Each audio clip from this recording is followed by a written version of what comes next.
এবার আমি আপনি বা আমাদের মতো সকলেই যে খবরের দিকে তাকিয়ে রয়েছি সেই খবরে আসি। আজ বদলের বাংলার প্রথম বাজেট।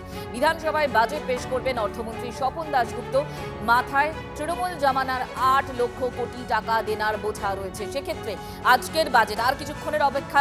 এখন স্টুডিওর ঘড়িতে 11টা বেজে 5 মিনিট। 12টার সময় সেই বাজেট পেশ করবেন স্বপন দাশগুপ্ত। জনমুখী নাকি সংস্কারমূলক বাজেট হবে সেদিকে নজর রয়েছে আমাদের। অন্নপূর্ণা ভান্ডার সহ অন্যান্য সামাজিক প্রকল্পে কতটা বরাদ্দ করবে শুভেন্দু সরকার, শিক্ষা, স্বাস্থ্য এই বিষয়গুলোতে কি হবে এবং ডিএ নিয়ে কোনো ঘোষণা হবে, এই সমস্ত প্রশ্নের উত্তর মিলবে আর কিছুক্ষণ পর। সব জিনিস তো আর নতুন হয় না, কিন্তু কিছুটা পুরনো আছে। এটা আফটার অল আমাদের সংসদীয় গণতন্ত্র 70 বছরের পুরনো, তো এটার মধ্যে অনেকটাই কন্টিনিউটিও আছে, অনেকটা বদলাও আছে। দুটোই মিশিয়ে আমরা সামনের দিনে চলবো।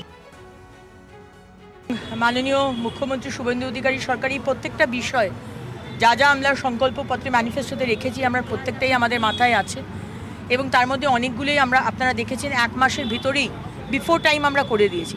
তাই এই বাজেট আজকে যেটা পেশ করতে চলেছেন আমাদের সম্মানীয় অর্থমন্ত্রী স্বপন দাশগুপ্ত মহাশয়, you will not be disheartened, এইটুকু বলতে পারি।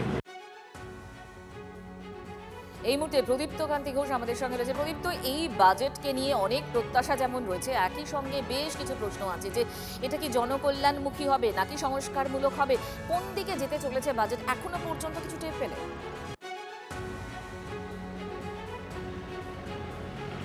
দেখো, বাজেট আর 1 ঘন্টাও বাকি নেই, মাত্র 50 মিনিট 52 মিনিটের মতো বাকি রয়েছে। এরপরই তারপরে বাজেট পেশ করবেন রাজ্যের অর্থমন্ত্রী স্বপন দাশগুপ্ত। ইতিমধ্যেই তিনি বিধানসভায় প্রবেশ করেছেন এবং বাজেট সংক্রান্ত যে নথিপত্র, বই, বাজেটের সংক্রান্ত সেই সমস্ত কিছুও পুলিশের স্কটের মধ্যে দিয়ে বিধানসভায় এসেছে এবং খুব স্বাভাবিকভাবেই নতুন বিজেপি সরকার, প্রথমবারের সরকার, দীর্ঘ 1.5 দশকের তৃণমূল সরকারের পর তারা এসেছে। খুব স্বাভাবিকভাবেই প্রত্যাশার পারদ কিন্তু ক্রমশ বাড়ছে। অগ্নিমিত্রা পাল রাজ্যের মন্ত্রী, তিনি যেমনটি বললেন যে সংকল্পপত্রে যা যা তারা রেখেছেন সেই প্রতিশ্রুতি তারা পূরণ করবেন এবং মানুষ আশাহত হবে না। আশাহত হবে কি হবে না সেটা হয়তো কিছুক্ষণের মধ্যেই স্পষ্ট হবে। তবে যেহেতু 8,15,000 কোটি টাকার দেনা এই মুহূর্তে রাজ্যের সরকারের মাথায় রয়েছে, ফলে সেটাকে মাথায় রেখেই গোটা বাজেট পরিকল্পনা তারা করেছেন এবং পরিকাঠামোগত উন্নয়নের ওপরে জোর যেমনভাবে দেওয়া হচ্ছে এই বাজেটে,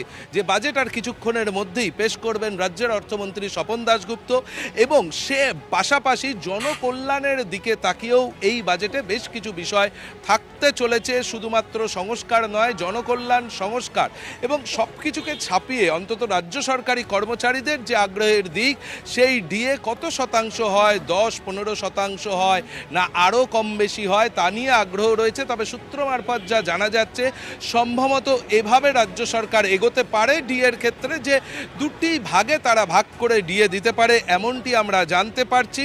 এবং আবগারির ক্ষেত্রে গত সরকারের ক্ষেত্রে আমরা যদি দেখি তাহলে আবগারির ওপরই তারা রাজস্ব বৃদ্ধি করে সরকার পরিচালনার কাজ করেছিল, আয়ের জায়গা তারা খুঁজেছিল। কিন্তু বিজেপির এই সরকার নীতিগত কোনো সিদ্ধান্ত নিতে চলেছে এই আবগারির রাজস্ব বৃদ্ধির ক্ষেত্রে এবং একই সঙ্গে বিদ্যুৎ, খনিজের মতো যে জায়গাগুলো রয়েছে। প্রদীপ্ত, তোমার সাথে কথা হবে আপাতত। আর্থিক নিরাপত্তা, তারপর হচ্ছে সুরক্ষা, আর হচ্ছে যাতে আমাদের সিনিয়র সিটিজেনদের জন্য মানে অনেকটা কম দেওয়া হয়, রেলের ভাড়া, অমুক ভাড়া, আমাদের যে সিনিয়র সিটিজেন আমরা যেগুলো অর্থনৈতিক সুবিধাগুলো পাই সুবিধাটা কম করা হয়। জিনিসপত্রের দাম তো অবশ্যই কমতে হবে, কেন সব জিনিসের দাম বেড়ে যাচ্ছে। গ্রোসারিগুলোতে অনেক হাইক হয়ে গেছে রেট, সেই সব জিনিসগুলোকে একটু সাধারণ মানুষের দিক দিয়ে চিন্তাধারা নিয়ে সেই রেটটাকে মার্জিনাল করা হয়। গ্যাসটাও কত লোকে কষ্ট করে নিচ্ছে, সেটাও যেন একটু মার্জিনাল হয়। এটা রাজ্য বাজেট তো, সুতরাং আমরা চাইবো পশ্চিমবাংলা থেকে যে ইন্ডাস্ট্রি চলে গেল অ্যাট এনি কস্ট সেই ইন্ডাস্ট্রিকে এস্টাবলিশ করা। তার জন্য যা বাজেটে যা রাখার টাকার দরকার বাজেটে রাখতে হবে এবং আমাদের পশ্চিমবাংলা থেকে যে এত ছেলে মেয়ে বাইরে চলে যাচ্ছে তারা যেন আবার পশ্চিমবঙ্গে এসে চাকরি সংস্থান পেতে পারে। আর সিঙ্গুরের যে এই গণ্ডগোলটা হয়েছিল সেটা যেন আবার ফিরে আসে, সেটাই আমরা চাইছি। শিল্প যেন স্ট্যাবলিশড হয়, আর যত কোয়ালিফাইড যত স্টুডেন্টস যারা বাইরে যাচ্ছে ফর নিজেদের লাইফ সার্ভাইভ করার জন্য, এটা যেন কলকাতার মধ্যে চাকরির সুযোগ যাতে চাকরির সুযোগ মাস্ট। এবং আমি এই মুহূর্তে রয়েছি বাঁকুড়া শহরের কলেজ রোডের একটি চায়ের দোকানে। বিভিন্ন জায়গার বাঁকুড়া শহরের মূলত যারা অবসরপ্রাপ্ত মানুষজন এবং তার সঙ্গে সাধারণ মানুষ, তারা মর্নিং ওয়াক সেরে এই চায়ের দোকানে এসে বসেন। একটু কথা বলি, আজকে আলোচনার বিষয় কি রাজ্য বাজেট? এখন রাজ্য বাজেট মানে ধরুন সারা পশ্চিমবাংলার মানুষ বাজেটের দিকে তাকিয়েছে, বাজেটের দিকে তাকিয়ে থাকে প্রতিবারে যে কোনো গভর্নমেন্ট করে, কিন্তু পশ্চিমবাংলায় এই মুহূর্তে যে গভর্নমেন্টটা প্রতিষ্ঠিত হয়েছে এটা প্রথম এবং নতুন, এবং তারা যে নির্বাচনের প্রতিশ্রুতিগুলো দিয়েছিল মানুষ আশা করছে যে বাজেটের মধ্যে এগুলো প্রতিফলিত হবে। কর্মসংস্থান আর ডিএ এই দুটো নিয়েই আমরা যারা বার্ধক্যজনিত কারণে বার্ধক্য অবস্থা, তারা এই দুটো কারণে আমরা চাইছি যে ডিএটা যেন বাড়ে, ডিএটা যেন দেয়, আর কর্মসংস্থান যেন ইতিমধ্যেই করে। কর্মসংস্থান, শিক্ষা, স্বাস্থ্য এই তিনটার দিকে আমরা তাকিয়ে বসে আছি। বুঝতে পেরেছি। বলছি যে আজকে তো রাজ্য বাজেট, কি চাইছেন, কি প্রত্যাশা আপনার? আমরা চাচ্ছি তো সিনিয়র সিটিজেন, আমরা পেনশনের উপরে নির্ভর, তো আমরা বাড়িতে কিছু পেনশনের সুবিধা। দ্রব্যমূল্য বৃদ্ধিটা যাতে রোধ করা যায়, যে হারে দ্রব্যমূল্য হচ্ছে সে হারে তো আমাদের আর দৈনন্দিন রোজগারটা বাড়ছে না। তাহলে আমাদের এই মধ্যবিত্ত পরিবারে যারা ধরুন মধ্যবিত্ত চাকরিজীবী, যাদের পেনশনটুকুর উপর, তাদের তো নাভিশ্বাস উঠে যাচ্ছে। প্রান্তিক গরিব মানুষ, তাদেরও তো অবস্থা খারাপ হচ্ছে দিনকে দিন।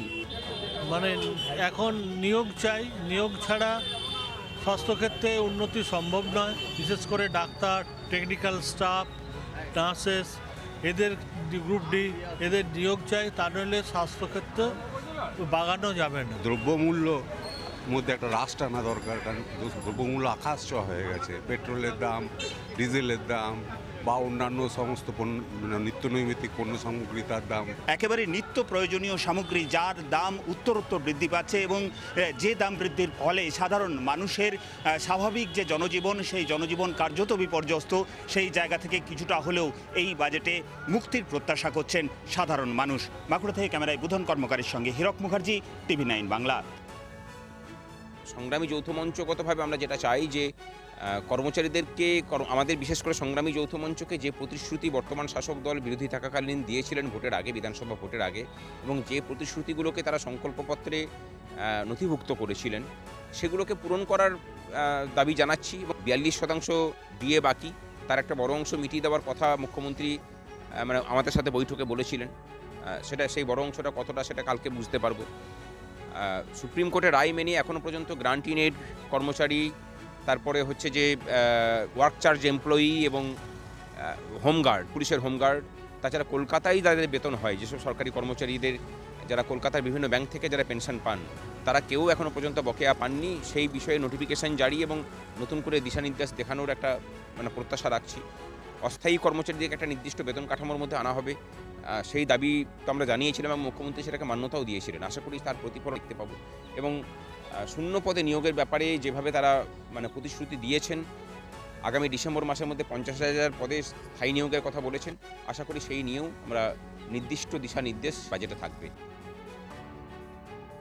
আমরা মাননীয় মুখ্যমন্ত্রী এবং অর্থমন্ত্রীর কাছে আমরা যে দাবিটা রাখবো সেটা হচ্ছে এই যে 42% মহার্ঘ ভাতাটা 1 জানুয়ারি 2027 থেকে নয়া বেতন কার্যকর হলে, তাহলে কিন্তু এই 42% ডিএটা আমরা চাইব যে 1 জুলাই 2026 থেকে 31 ডিসেম্বর 2026 পর্যন্ত, এই যে 6 মাস আমরা যাতে বকেয়া ডিএটা পাই। আপনি একদিক ঢাকতে গিয়ে যদি আরেক দিকটা খুলে যায়, সেটা মানুষকে কিছুদিনের জন্য ভুল বোঝানো যেতে পারে, সেটা সম্পূর্ণভাবে সঠিক নয়। আর ডিএ নিয়ে সরকারি কর্মচারীদের অনেক প্রত্যাশা স্বাভাবিক থাকবে, সরকারও বিবেচনা করবে, যতটা সম্ভব হয় নিশ্চয়ই সরকার পূরণ করার চেষ্টা করবে।